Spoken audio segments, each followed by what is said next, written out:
Assalamualaikum warahmatullahi wabarakatuh. Alhamdulillahi rabbil alamin. Wassalatu wassalamu ala ashrafil anbiya'i wal mursalin wa ala alihi wa sahbihi ajma'in. Rabbi shrah li sadri wa yassir li amri wahlul 'uqdatam min lisani yafqahu qawli. Wala hawla wala quwwata illa billahil aliyil azim.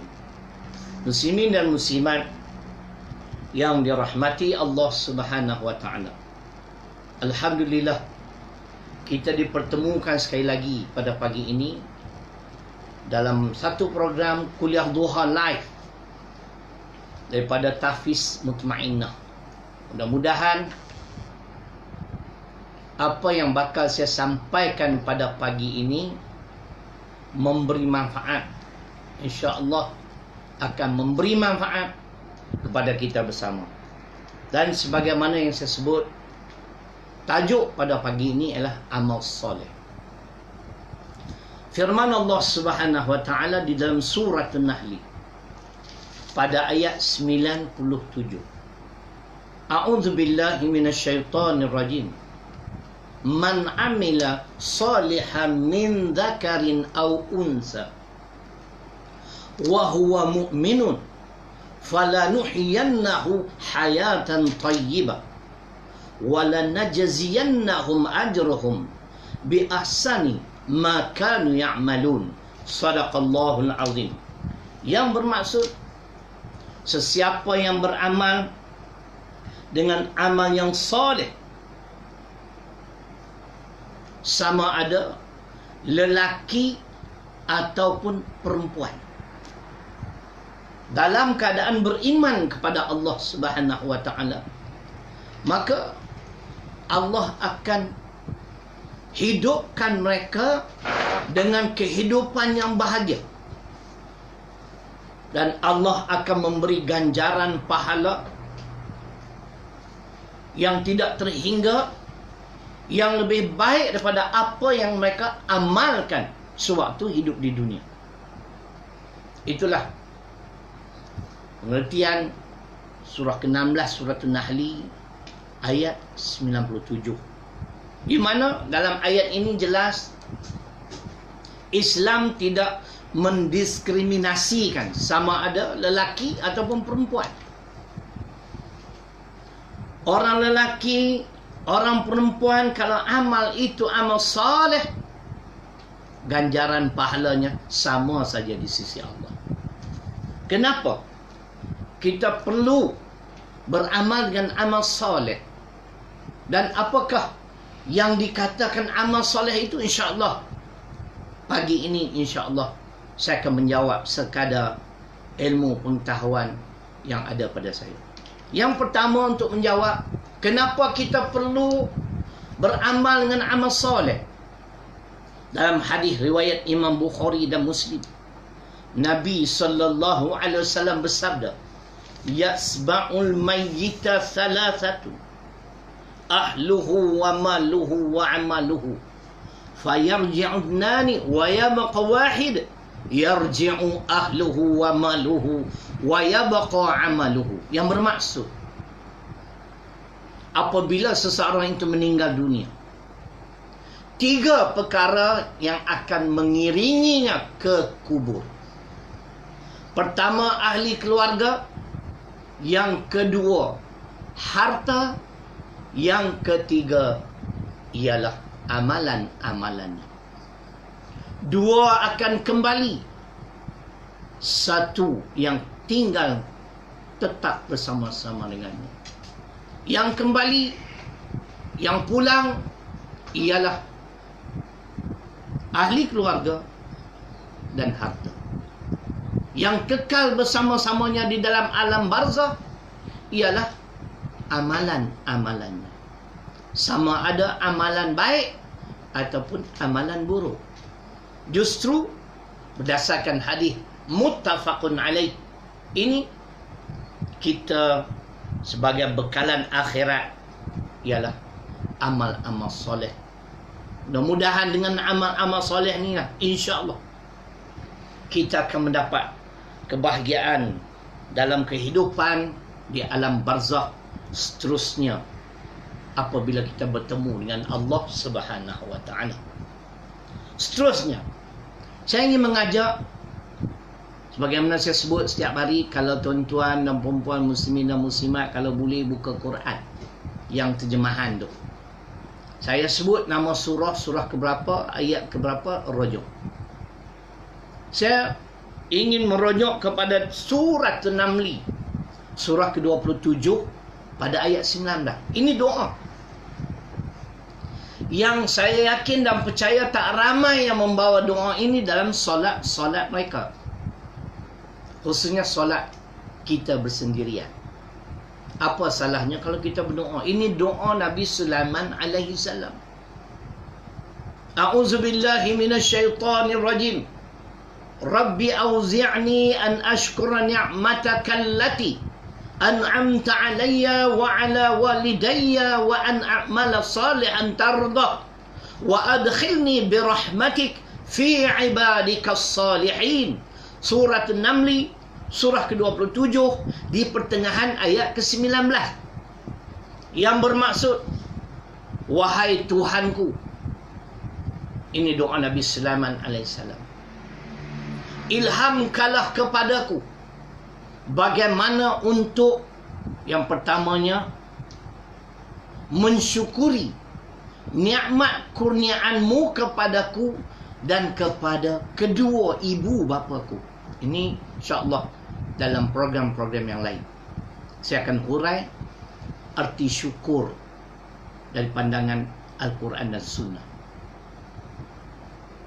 Yang kedua, permohonan Nabi Sulaiman alaihissalam ialah beliau memohon pada Allah supaya Allah memberi kekuatan kepadanya agar beliau dapat beramal dengan amal soleh, amal yang engkau redha. Itu di antara pengertian amal soleh, cumanya syaratnya akan saya perjelaskan. Amal soleh muslimin dan muslimat ialah amal yang Allah redha. Ini kena faham. Permintaan yang kedua. Yang ketiga, beliau memohon pada Allah, dan masuklah daku ke dalam golongan hamba-hambamu, dan masuklah daku ke dalam rahmatmu. Ini doa dia. Surah An-Naml, surah ke-27 ayat ke-19, di pertengahan ayat ke-19. Ada satu doa lagi dalam suratul Ahqaf, surah ke-46, di pertengahan ayat ke-15. Dia ada sedikit saja perbezaan, jadi kita buatlah, pilihlah, sama ada nak doa dengan doa Nabi Sulaiman ataupun doa yang secara umum. Rabbi auzi'ni an ashkura ni'mataka allati an'amta 'alayya wa 'ala walidayya wa an a'mala salihan tardah wa aslih li fi dhurriyyati inni tubtu ilaik wa inni minal muslimin. Yang bermaksud sama saja, wahai Tuhanku, ilhamkanlah kepadaku bagaimana untuk mensyukuri nikmat yang kau kurniakan kepadaku dan kepada kedua ibu bapaku, dan tolonglah daku, berilah taufik padaku, pertolongan, agar aku dapat beramal dengan amal yang engkau redha, amal soleh, amal yang Allah redha, dan perelokkanlah aku dan zuriatku. Ini permintaan. Sesungguhnya kami kembali padamu dan kami adalah orang-orang yang muslim. Baik. Itu dua. Doa. Yang keduanya surah Al-Ahqaf ayat ke-15. Kadang-kadang orang tanya, takkan hari ni nak cerita ni tak ada politik lah. Takkanlah setiap hari nak politik. Ya. Ada masa yang kita boleh kait dengan politik, kita kait. Kita tak pernah pisahkan politik dengan agama. Nabi Sulaiman, dia memiliki sebuah kerajaan. Dia juga ahli politik. Sebuah kerajaan yang hebat. Baik. Apa yang saya nak nyatakan di sini? Setelah muslimin dan muslimat memahami arti amal soleh sebagai bekalan akhirat untuk kita bawa pulang sebelum bertemu dengan Allah, seolah-olah dunia ni macam sebuah ladang. Kita tanam benih-benih yang manis, manislah hasilnya bermula dalam alam barzakh dan juga di akhirat kelak. Jadi yang dikatakan amal soleh ialah amal yang Allah redha. Apakah syarat diterima amalan seseorang itu sebagai amal soleh? Ini yang kita nak terangi. Kita tak payahlah kita hengki-pengki ke pusing dia, straight to the point. Kita buat kerja agama ni jangan takut pada orang. Saya baru saja berkecimpung dalam bidang dakwah ni baru 30 tahun. Tahun ni genap 30 tahun baru. Tuan guru kita Ustaz Ismail Kamus, moga-moga Allah merahmati beliau, dah 50 tahun. Saya baru 30 tahun.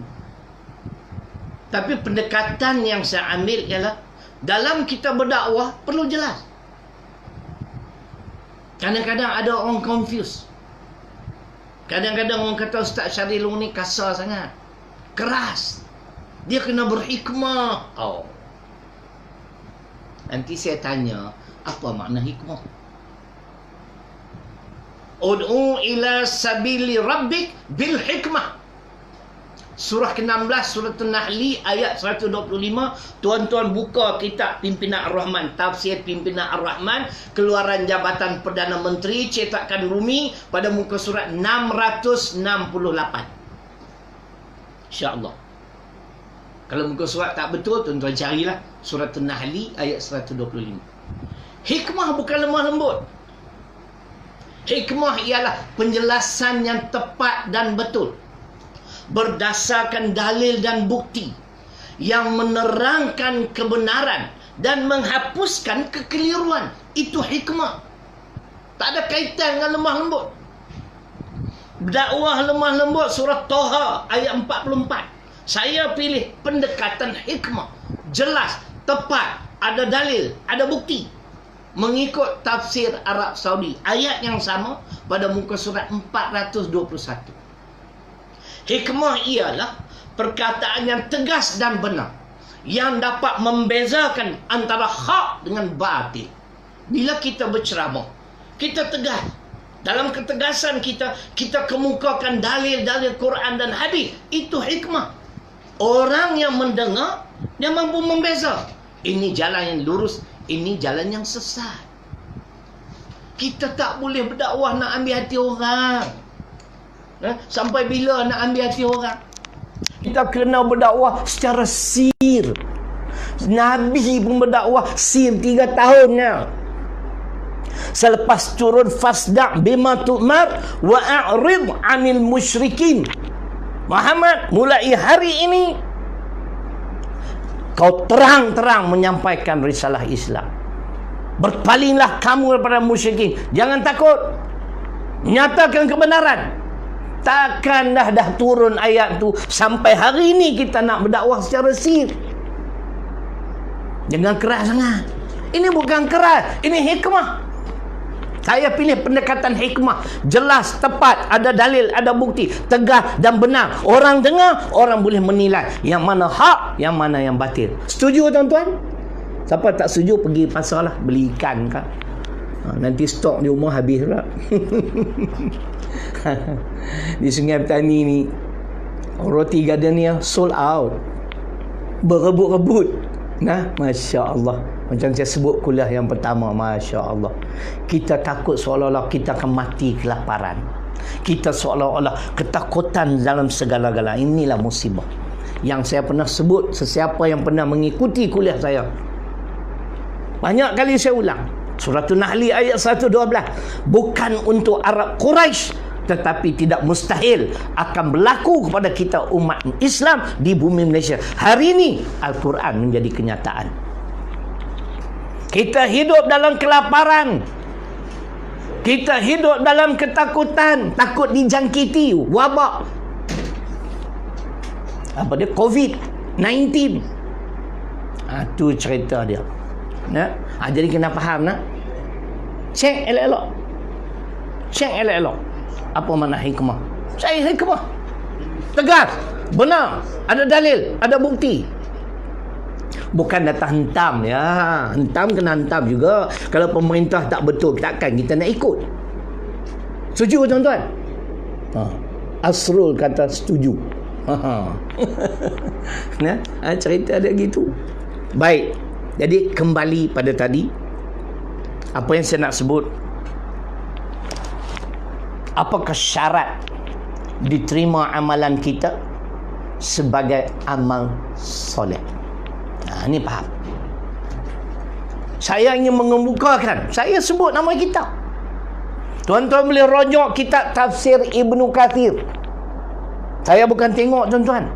Apa yang Allah ilham itu saya sampaikan. Kalau ada kesilapan, saya memohon keampunan Allah, kemaafan pada tuan-tuan dan perempuan. Dalam tafsir Ibnu Kathir surah Al-Baqarah ayat 111 112, di dalam mentafsirkan ayat itu, Ibnu Kathir rahimahullahu ta'ala menyatakan syarat amal soleh dua. Man amila amalan laisa alaihi amruna fahuwa raddun. Hadis Muslim. Sesiapa yang amalannya tidak selaras sebagaimana yang kami ajar, amalan itu ditolak. Ini segi makna hadis, matan hadis itu. Sekarang di segi huraian dia ataupun syarah. Ibnu Kathir mensyarahkan hadis Muslim ini dengan menyebut dua syarat diterima amalan kita sebagai amal soleh. Dengar baik-baik. Yang pertama ialah ikhlas. Itu syarat. Yang pertama ialah ikhlas. Apa dia ikhlas? Ikhlas kita kena rojok di antaranya surah Al-An'am, surah ke-6 ayat 162. Yang dikatakan ikhlas itu ialah inna salati wa nusuki wa mahyaya wa mamati lillahi rabbil alamin. Sesungguhnya salatku, ibadahku, hidup dan matiku kerana Allah, kerana Tuhan semesta alam. Apa saja yang kita buat, saya mengajar kerana Allah. Mereka kata bohong, dia mengajar kerana duit. Ini hari ni mengajar free ni, 2 minggu dah ni tak masuk. Hampa pun tak kesian kat aku ke?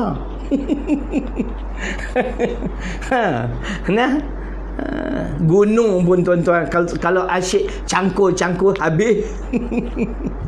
Ni hak depan ni, hak perakam pun sama lah, bukan ada kerja apa ni. Ni kena bayar kat dia ni. Tak bayar diam tak datang. Dia pun nak hidup.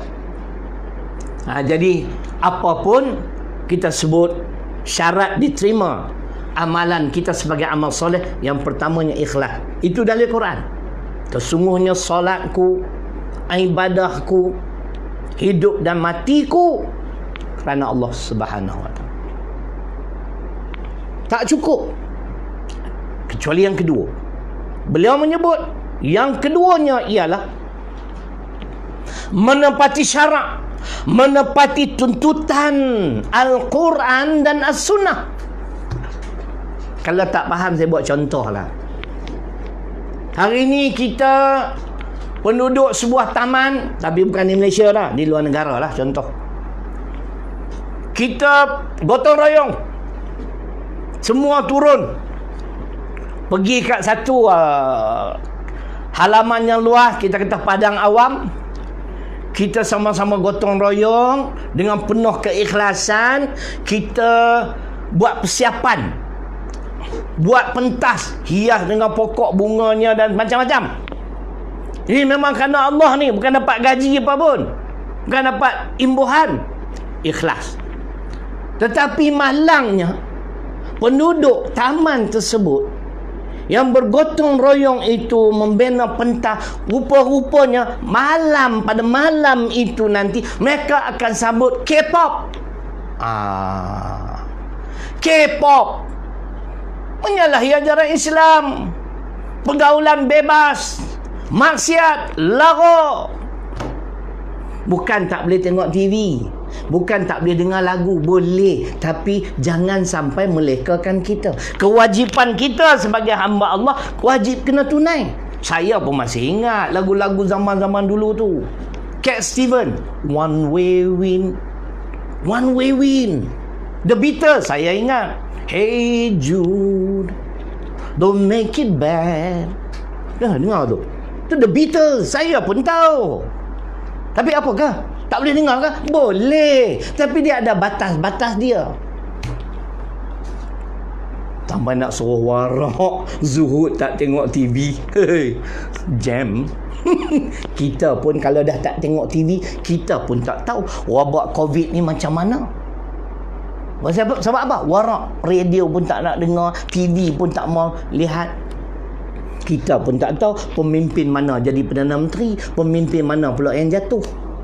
Tu masuk politik lah tu. Nanti kata tak ada politik pula. Kan? Ceritanya begitu. Nah, maknanya yang kedua menepati syarak, menepati tuntutan Al-Quran. Apa yang Allah sebut, itu saja yang kita amal, yang kita ikut. Apa yang diajar oleh Nabi sallallahu alaihi wasallam, itu yang kita perhatikan. Manusia tidak diberi pilihan. Tidak ada option. Kadang-kadang puak-puak liberal ni lah. Ni pun dah sentuh juga liberal ni pun.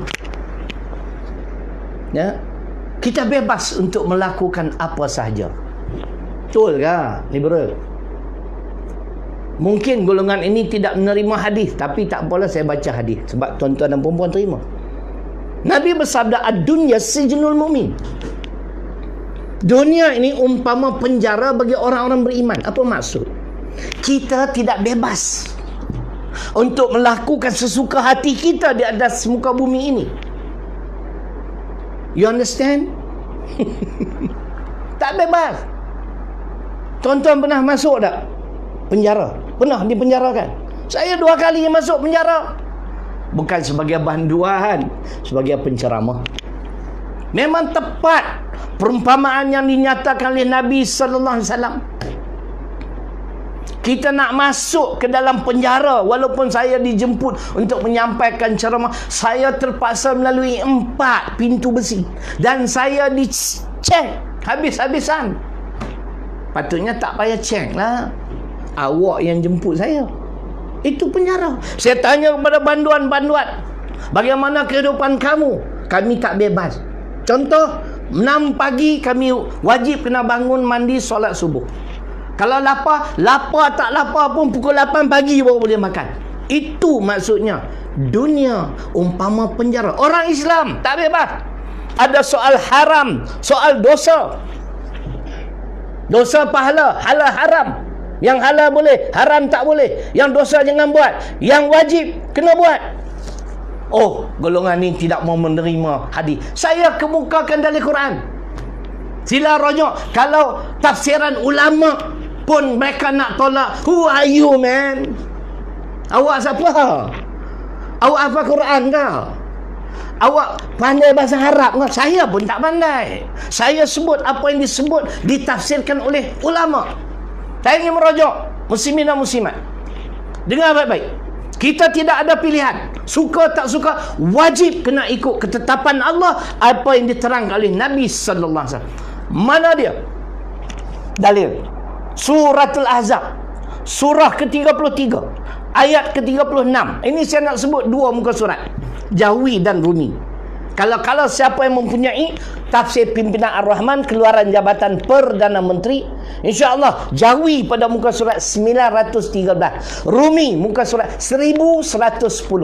Allah Subhanahu wa taala berfirman, "Wa ma kana lil mu'minin wala mu'minatin idza qadallahu wa rasuluhu amra ay yakuna lahumul khiyaratu min amrihim wa may yasillaha wa rasulahu faqad dhalla dhalalan mubina. Jelas, tolak Quran kufur, tidak beriman.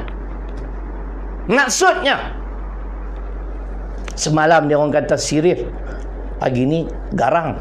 Biasalah, kan? Dan tidak wajar, tidak harus seorang lelaki yang beriman dan seorang perempuan yang beriman, apabila Allah dan Rasul telah menetapkan sesuatu di dalam urusan kehidupan mereka, lalu mereka mencari yang lain, mereka tak nak ikut ketetapan Allah dan apa yang diterangkan oleh Nabi, ketika itu Allah menyatakan golongan ini derhaka dan sesat dengan kesesatan yang nyata. Faham? Itu terjemahan makna, huraian, tafsiran. Rujuk Pimpinan Ar-Rahman, Jawi muka surat 913, Rumi 1110 insya-Allah. Ayat ini menegaskan satu kaedah yang wajib dipatuhi oleh orang-orang mukmin dalam segala urusan hidup mereka, yakni mereka tidak boleh memilih kecuali mengikuti apa yang telah ditetapkan oleh Allah dan diterangkan oleh Muhammad sallallahu alaihi wasallam. Tak ada pilihan. Kalau ulama pun tak nak ikut, who are you, man? Baca Quran pun tak boleh, baca Quran pun tak pandai. Saya tak nak mention lah buat-buat ni, kan? Sedar dirilah sikit, insaf lah. Kita pun dulu jahil. Ni semangat lah ni. Ni mau sejam pula. Boleh sikit lagi? Siapa setuju? Bagi appeal kat skrin, setuju, panjang sikit. Oh, ni tak setuju lah ni. Kita berhenti cepat. Itu cerita dia. Baik. Jadi, syarat kepada amal soleh dua. Ikhlas. Yang kedua, menepati syarat. Maknanya, menepati Al-Quran. Saya dah baca ayat ni 2 hari sudah, tapi saya tak urai. Hari ni saya nak urai. Kenapa kita wajib kena ikut Quran? Baru 25 minit. InsyaAllah nanti kita buat satu tajuk, balasan membelakangi petunjuk Al-Quran. Kenapa? Kenapa kita kena ikut Quran? Walaqad ji'nahum bikitab fassalnahu ala ilmin huda wa rahmah liqaumin yu'minun. Ini kita nak rujuk kitab tafsir Arab Saudi pada muka surat 229, surah ke-7 Al-A'raf ayat 52. Dengar baik-baik tentang Quran. Ayat ini sudah memadai. Dan sesungguhnya kata Allah, kena cakap pelet juga, pelat, Selangor, sekali-sekali Kedah, sekali-sekali Selangor, Johor. Kalau Pekat Utara, nanti orang tak faham pula. Dan sesungguhnya kata Allah, kami telah datangkan kepada umat manusia Al-Quranul Karim, yang mana kata Allah, segala penjelasan di dalam Al-Quran itu, dengar baik-baik, jangan tidur ni. Ada orang tidur pula. Dan segala penjelasan dalam Al-Quran itu berdasarkan ilmu pengetahuan Allah. He is the creator of this world, creator of mankind. Tuan-tuan tak percaya ke kewujudan Allah? Cuba kita fikir-fikir tengok. Kalau kita ni hebat, cuba kita tanya, ask yourself, tanya diri kita, adakah semua yang kita hajati, yang kita hasrati tercapai? Tidak. Kenapa? Kerana ada satu kuasa yang kontrol kita. Saya pun banyak lagi hajat saya belum dimakbulkan Allah. Bukan nak kahwin seorang lagi, tak ada masalah. Saya nak buat mati dalam berdakwah, biar mati dalam berdakwah sampai mati, insya-Allah. Ada banyak lagi. Kenapa? Kerana ada satu kuasa yang menghalang, yang mentadbir, mengurus kita. Betul ke Ustaz? Betul, ada ayat Quran. Surah apa? Saya nak kena rujuk Quran, tapi saya baca dululah. Amlil insa tak ingat dah tuan-tuan. Saya rujuk Quran sebab lama tak baca. Surah An-Najmi lah kalau tak salah saya. Surah An-Najmi surah 53 ayat 24-25. Tuan-tuan, saya bukan penghafal Quran tu. Bukan hafiz lah. Cumanya bapa hafiz. Sebab anak nama Muhammad Hafiz. Itu je. Kadang-kadang ingat, tapi iblis tu dia kacau gitu. Amlil insani ma tamanna falillahil akhiratu wal ula. Itu ayat dah. Amlil insan nima tamanna. Apakah manusia menyangka apa yang diharap, yang dihajati itu akan tercapai? Allah sebut falillahil akhiratu wal ula. Kenapa? Kerana urusan akhirat, urusan dunia, dia yang menentukan, dia yang mentadbir, dia mengurus. Mana dalil lain untuk menguatkan hujah ni? Kulla yawmin huwa fi sya'n. Surah Ar-Rahman surah 55 ayat 29. Allah Subhanahu wa taala menyatakan, Allah menyatakan dalam ayat ini, aku setiap waktu di dalam urusan. Apa urusan Allah? Mencipta, menghidup, mematikan, meninggikan seseorang, memuliakan seseorang, menghina seseorang. Itu kerja dia. Faham? Itu nak kena faham. Allah sebut, Allah turunkan Al-Quran dan segala penjelasan Al-Quran berdasarkan ilmu pengetahuan dia sebagai the creator of this world. Alam ini, pencipta, pemilik. Kita biadab dengan Allah. Patut sangat Allah datangkan wabak. Kalau kita orang beriman mati kena wabak, insya-Allah tak perlu bimbang. Yang tak beriman tu saya bimbang. Saya tak menyatakan saya beriman, tapi saya berusaha untuk menjadi seorang hamba Allah yang beriman. Yakin dengan Quran. Allah kata bukan sekadar itu, Al-Quran diturunkan supaya menjadi petunjuk dan rahmat bagi orang beriman. Nanti bila sampai satu tajuk, insya-Allah saya akan sebut 5 rahmat Allah pada umat manusia. Setuju? Boleh? 30 minit lah. Kan? Muslimin dan muslimat yang dirahmati Allah SWT. Jadi jawapannya, amal soleh ialah amal yang ikhlas. Yang kedua, menepati syarak, menepati tuntutan Al-Quran. Kerana Al-Quran ini adalah kalam Allah, bukan karangan ciptaan Muhammad. Sebagaimana puak-puak yang benci terhadap Islam, dia kata itu Muhammad yang karang. Don't be that stupid, you know. Kan dia ni illiterate, dia ummi. Fa'aminu billah wa rasulihin nabil ummi. Itu dalam Quran Al-A'raf surah ke-7 ayat 158. Apa maksudnya? Maka berimanlah kamu kepada Allah dan Rasulnya yang ummi. Saya ingin streskan di sini, tegaskan di sini, jangan kita translate, interpret ummi sebagai buta huruf. Tak boleh. Biadab terhadap Nabi. Kita terjemah sebagai ummi juga. Tidak tahu membaca dan tidak tahu menulis. Jangan kata Nabi Muhammad ini seorang yang buta huruf. Kalau kami di utara ni bukan buta huruf, awak tu buta perut. Orang selatan tak faham. Itu cerita dia. Mana mungkin seorang yang tak pergi belajar sekolah Inggeris, dia boleh bertutur bahasa Inggeris. Dia kena belajar. I'm English educated. Jadi jangan terpanjat lah. I can speak insyaAllah fluent English. Cuma tak ada masa nak pertajamkan English. Saya nak macam, kalau boleh nak jadi macam Dr. Zakir Naik. Kita nak berhujah dalam bahasa Inggeris, tapi tak ada masa. Tahfiz pun nak jaga, orang susah pun kita nak tolong, kan? Itu cerita dia.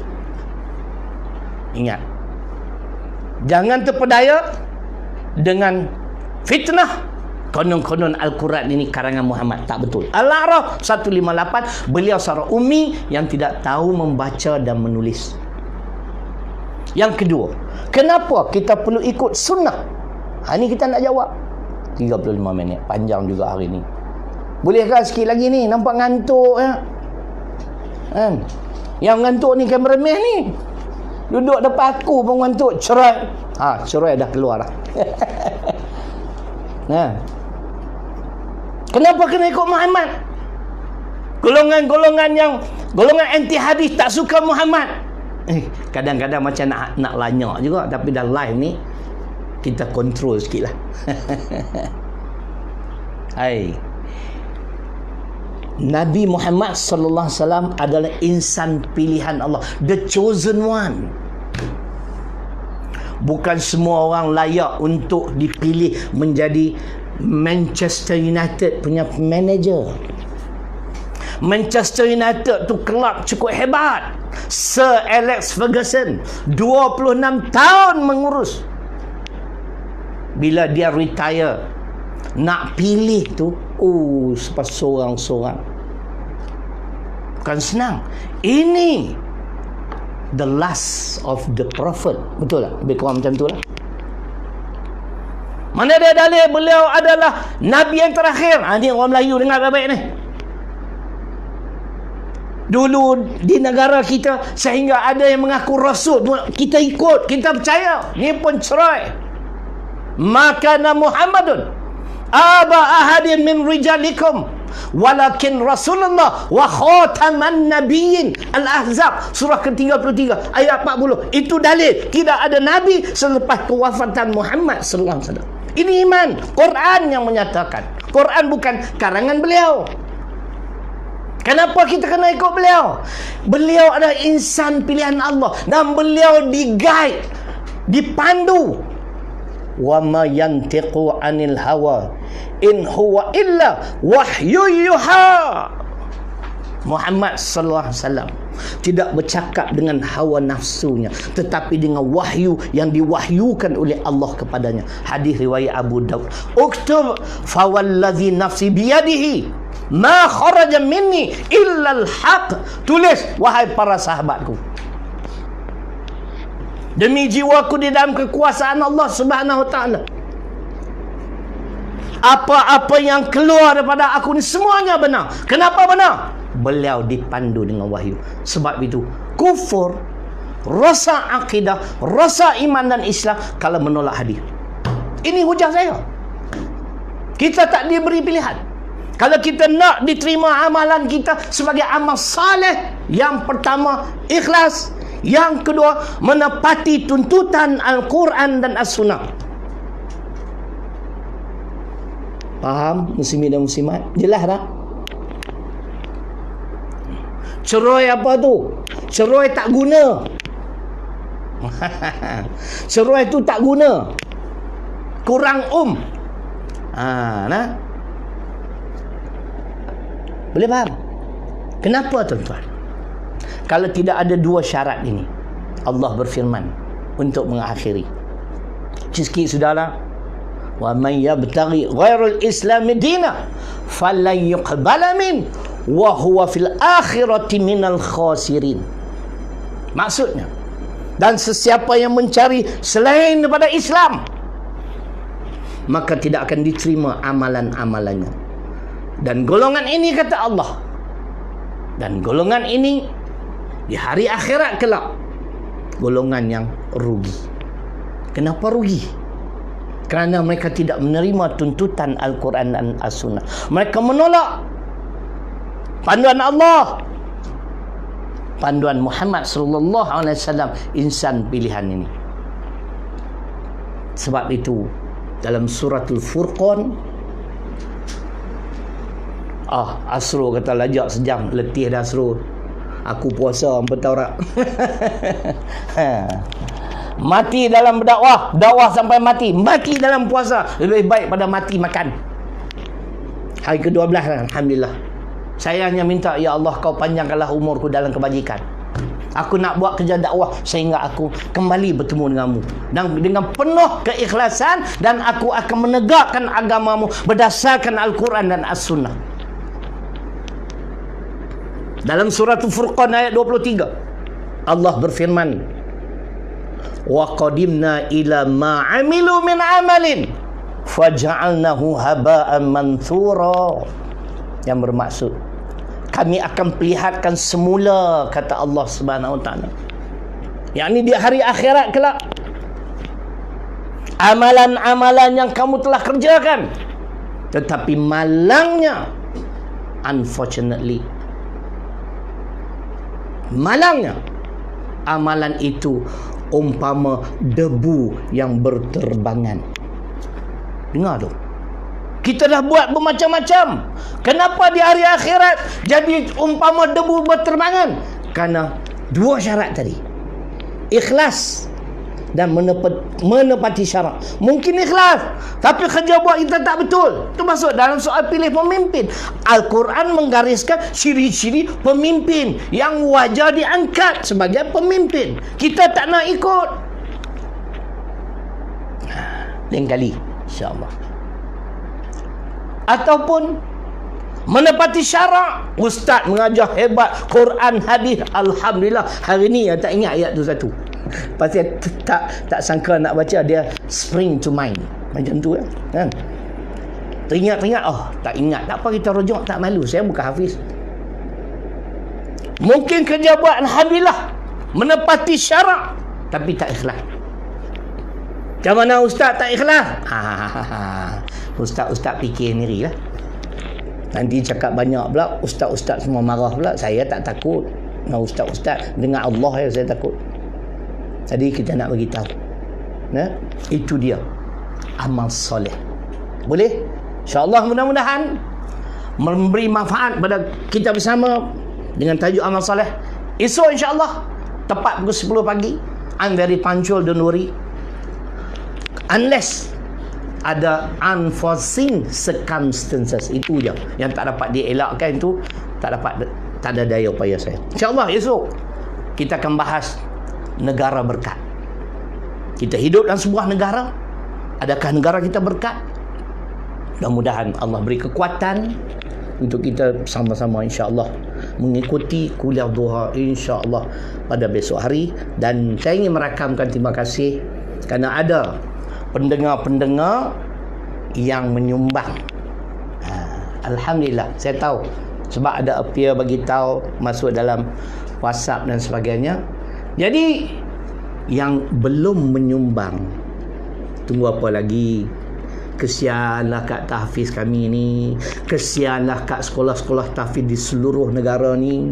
Kami ni, saya dah bagi tahu sebulan saya ada kemampuan untuk mendapat dana, mencari dana paling sikit pun kita bubuh 25,000. Dengan yuran, dengan pelepasan cukai, dengan zakat orang-orang kampung yang sawah padi, itulah yang membantu perjalanan tahfiz mutmainah dah masuk tahun ke-11. Tak payahlah, tak payahlah susah hati.